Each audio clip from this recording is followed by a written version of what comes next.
sorry.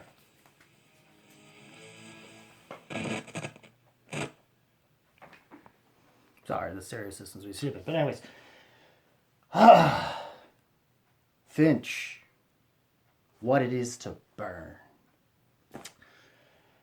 Apparently, I found out earlier, I realized there was an older record I've listened to from my childhood that turned out I also share a birthday with. You know, decided to look up some, I went back to look at this record and see when that anniversary was, and it turned out I kind of missed it by 2 years. So technically, happy 12th birthday to this thing. Yeah, this is essentially I believe right now, a very... At the time, it was a big deal, I believe, when it came out, or at least within the time frame of which it had come out until their Say Hello to Sunshine record did. And I've jammed this record the most, and then I tried... It was my high school year. It was basically the album that got me through high school. One of the many albums that got me through high school years, especially those later years. More so post when this record had come out. And yeah, this is the band's debut, and this came out March 12th, 2002. I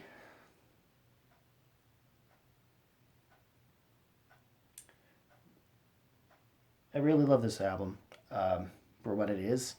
When I was younger, I wanted to know how well it held up, and also, you know, I'm celebrating my own birthday, and I figured I'd also celebrate this album's upon its release date. So hopefully when this comes out, it will be released the day of it, which should be this coming Tuesday, or today, depending, as of the time you see this.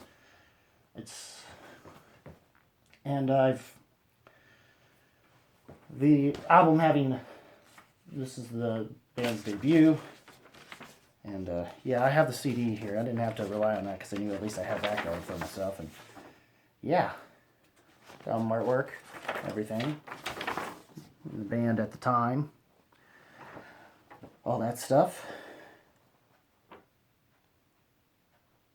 This album, I believe, was produced, engineered and mixed by Mark Trombino. I'm trying to figure out what else he did before or after this. I can't really say for sure, but I know that's a very familiar name. So, yeah, it was 2002 when it came out, and it was literally of my birthday, or at least I turned 14 when this came out. But I didn't get into them until maybe later after its release date, but it was still within the high school time frame that was around the time frame of this album's release. So, because that was technically, I'd been a junior, or at least I'd have been near the tail of 8th grade, so near the tail end of junior high / elementary, / grade school, I guess, in the case of where I was at. And me and even some fellow friends, including the co-host of the channel Burn Pit, would jam to this record, or at least he had not much choice if it was in my old Ranger Danger, or the Ford 98 Ford Ranger I had. It wasn't until my late 20s I realized it was something women like about a pickup man. For some reason they didn't then. It was probably me thing, really. I just couldn't figure out women the way I wanted to at that time, and although like every teenager, there was a lot to figure out. And one thing I never figured out and was able to was what I wanted to do with my life afterwards. I knew music, but because it wasn't considered practical, so it's part of the reason why I didn't get as much anywhere on the high end with music, and the closest thing I'm getting kind of is this channel at this point, so. But anyways, enough about that. We've already been almost 5 minutes now, and I've barely talked much about the actual record itself. This is definitely a very post-hardcore style record. Fortunately, no lyrics, so I can't really say anything. I thought there was. Oh, actually there is. It's just harder to find. But yes. Apparently it's considered a bonus track, but the title track of this record, What It Is to Burn, is one of their big singles. For some reason on YouTube streaming, it's under 1 million, whereas the first 2 tracks of this record, the other singles, New Beginnings and Letters to You, are past 1 million. Don't know how it is on Spotify, so, but you can let me know later, I guess, in the comments if you want. And yeah, their style was kind of deemed as and sold as more melodic hardcore pop punk, but they were really more responsible for a lot of what would become of 2000s pop screamo and post hardcore. With this record, in fact, they were kind of among, I guess sonically you could say they were in that dime a dozen of many people that had essentially just ripped off Refused in the same sense that The Used essentially did from did from that particular Refused album, A Shape of Punk to Come. And then there's, and hell, to some degree, some of those bands, depending on which bands you ask, could have also played a slight part in influencing what would become of the easycore scene, the more pop punk, skate punky driven style of metalcore in the 2000s in the late portion of the 2000s that would essentially lean slightly closer, as close to that more crossover thrash style of the 80s that you could get, or at least its attitude in terms of the fact that pizza baby, or should I say the more Spider-Man 3 meme, pizza time. So yeah, that's kind of what that genre was. But I mean, I wouldn't say they're fully that. They're really definitely more of that pop screamo era in that time.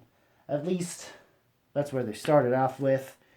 And honestly, there's some really awesome. I mean, New Beginnings was great. It was a great opener. The riffs are pretty solid for what they are. But did you want to listen? You took the world with you, so what is left for me? Letters to You is definitely a really good one. Postscript is definitely one of my favorites. Gray Matter is probably among the ones that are a little harder to do. I mean, Awake Without You Here is pretty good. But for me, and Stay With Me is definitely good. But one of the moments on this record that should have hinted at the possible direction the band was going to go in, and on their follow-up record here, Say Hello to Sunshine, was the track Project Mayhem. And plus lyrically, it's also a lot more morbid and dark, involving, and probably their most close to metal they could possibly get on that record. With the one thing from that does hold up for me, or at least I've grown to like a little more, is his screams of old name. Of old name I am. You know, his he does better than me. I'm not even trying, really, to be fair, but the Untitled is pretty good as well. Untitled track is pretty decent. 3 Simple Words, which I guess is supposed to be I Love You, but it's not really said even in the song per se. Or is it I Hate You? I don't know. Ender's the actual supposed end of the record, but I understand the decision to put the bonus track of the title track, What It Is to Burn, here in its place instead, as the way to end the record, especially with the way how weird Ender ends. That should have also been a hint with some of the more industrial, like they did kind of do that at the end of 3 Simple Words, the lead into Ender, but also did it way more. For some reason, Ender is like a 13-minute something track and didn't really necessarily have to be. And a lot of this, it seems, kind of deals with both relationships. That was common themes in both emo and screamo, with relationships, with dealing with your relationships, with some sense of angst that can, like anything that came after nu metal in the 2000s, had a slight edgelordy thing to it. But in the case of this band, I don't think it was. It wasn't done in a way that felt as obvious outside of, I guess, Project Mayhem's craziness that was going on with that track. And there are just enough hooks on here that actually is what got me in a lot. And I think Postscript's one is definitely a really good one for that matter. Awake is like a lot of it's more the front loaded, I think, in that regard for the most of the hooks, but I think, but yeah, I think Without You Here is one of my favorites. I think to her only friend she said, "I will hold on."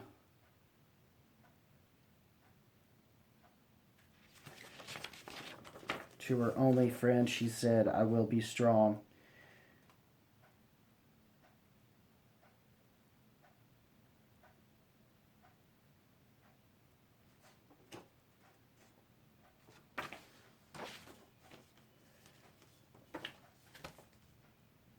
A Gray Matter was, I think, more about involving the subject of, which does involve suicide. A lot of it does involve suicide, both in a way that was the actual, whether it having been prevented or not prevented at points, depending. Uh,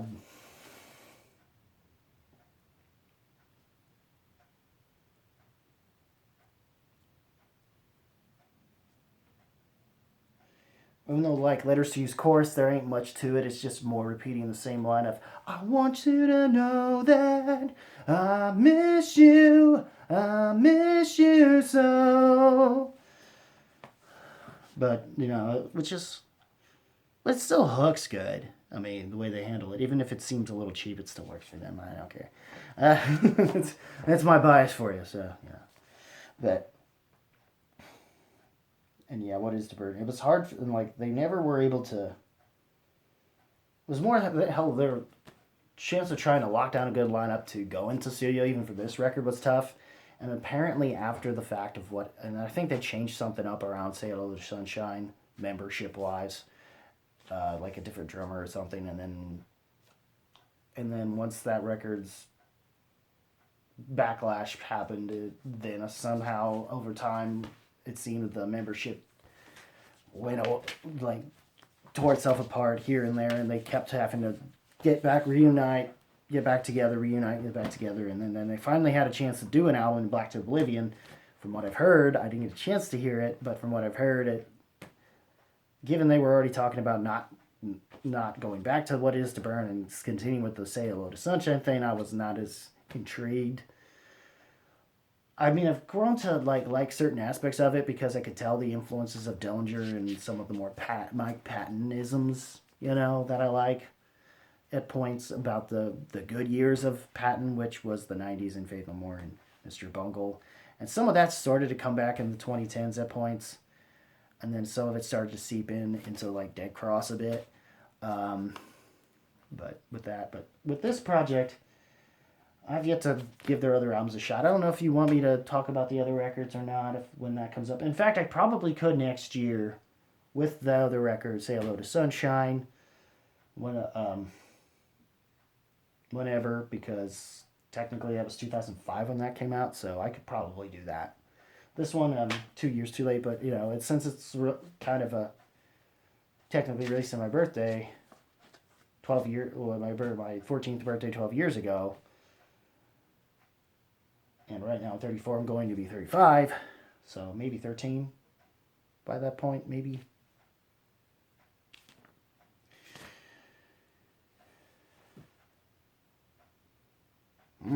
But anyways, this was it was a nice trip down memory lane for me to go back to this record. And as for me, What Is to Burn, still a solid, strong horns up for what it is, actually.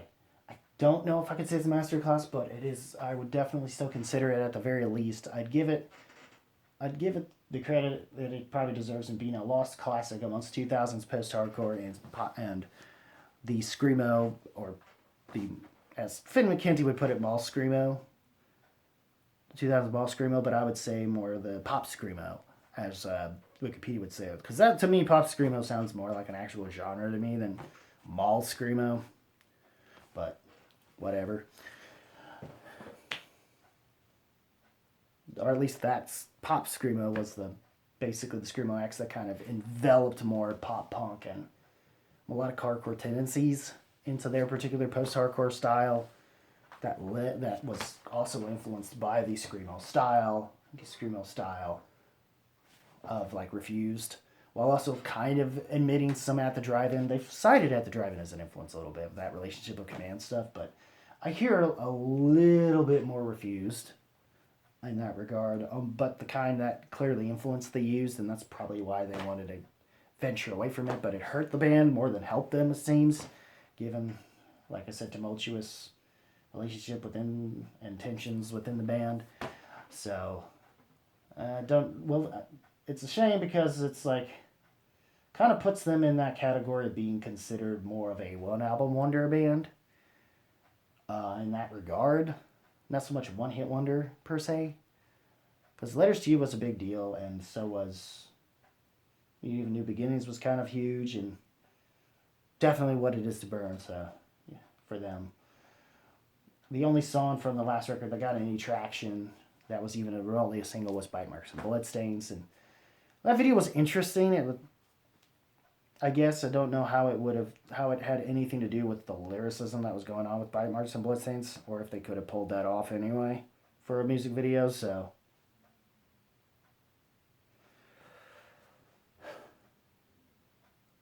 or at least that feeling of that video comes off a little more ominous given what's happened recently since 2020.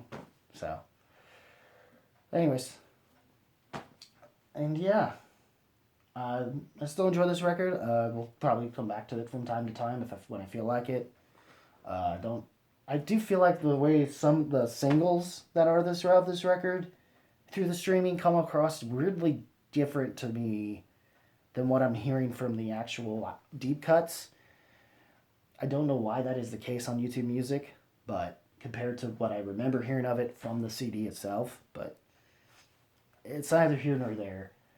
My question is, my question to all y'all, what did you guys think of this album when it was out, or what do you still think about this record? Has it held up for you? I know a lot of people are right now probably talking more about the 30th anniversaries of Soundgarden Super Unknown and Nine Inch Nails Start, which I guess Pretty Ain't Machines, or was it like Downward Spiral's anniversary? I think it's Downward Spiral's anniversary, yes.